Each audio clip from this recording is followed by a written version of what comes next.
And tonight with an update on lake levels throughout Central Texas. The majority of our local lakes are 50% full, but one lake is more than 70% full. Okay, 6 News reporter Sydney Deshawn explains more about Lake Whitney's levels and answers many questions people may have. Sydney, what can you tell us? Yeah, Chris and Lindsay, Lake Whitney's conservation pool is currently at 72%, and there are no dams below Lake Whitney that could then be refilled.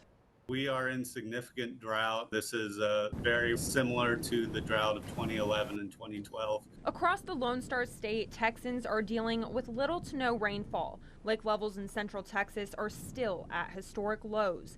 Meanwhile, Lake Whitney, just north of Waco and southwest of Fort Worth, is sitting at 72%. So why is that? Each lake has its own specific watershed. Rainfall is very localized. I will say probably some of the most significant would be that BRA owns and operates 2 reservoirs upstream of Lake Whitney. That is Possum Kingdom and Granbury.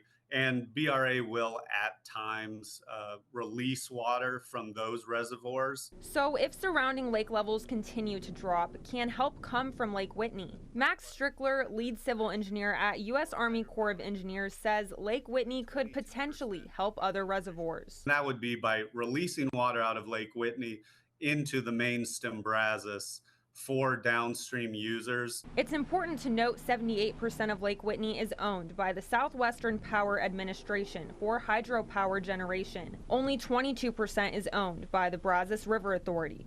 And that is mainly for water supply use for agricultural, industrial, and municipal drinking water.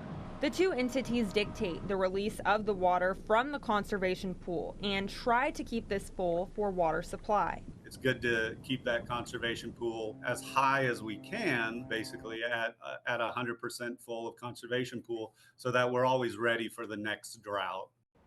Now, Strickler says the spring rains of 2024 will be very crucial. For more information about surrounding Central Texas lake levels and water restrictions, you can visit our website, kcentv.com, guys. Yeah, looking already ahead to 6 months of next year's spring rains. Right. We're going to need them. It impacts everything. Sydney, thanks so much.